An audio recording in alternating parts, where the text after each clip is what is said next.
Welcome to How to Make Toast tutorial part 2. Today we'll be learning how to make bagels. They're basically toast because they're made of bread and you put them in a toaster. Now on to the first part of the video, preparation. Most bagels you will find at stores are not cut in half. That problem can be solved by a hand saw. Now why would you want to cut your bagel in half? Well, the simple answer is that then it wouldn't be a bagel, it would be a sandwich. When it comes to slicing your bagel in half, you want to go firmly down the middle, like so. Here is a toaster oven. This is where I will be toasting my bagel, or toast. Make sure to place the two halves of your cut bagel like so, equal distant apart from each other and in the center of your toaster oven. Why we make this step so important is I just have nothing better to do. Some of you may say, that's not toast, it's a bagel. But I say, if you can toast it, it's toast. To toast your bagel, you're gonna wanna set your temperature all the way down to about the minimum. Then you're gonna wanna set your toast function to toast.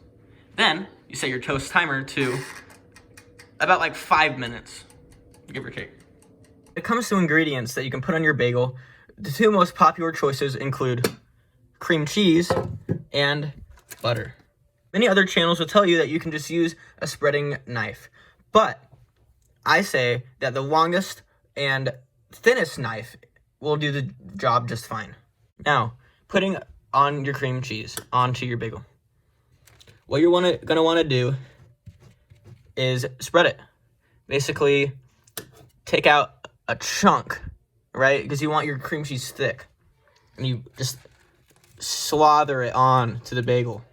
It doesn't matter if you have to measure it to find the right consistency and depth. What you're gonna wanna do is that when it stops becoming transparent, that's when you're done. So basically you want that same amount of cream cheese on your bagel all around to get the best experience. This side is what you usually want to aim for. This side is not good, and you should probably aim for this. When it comes to applying butter to your bagel, it's basically the same thing as putting cream cheese on your bagel. After applying your butter, you usually know it's done when it has around the same thickness as your cream cheese bagel. And I'd say it basically shares the same principle, which is once it's no longer transparent, you're usually done. And that concludes the How to Make Bagels or Toast tutorial.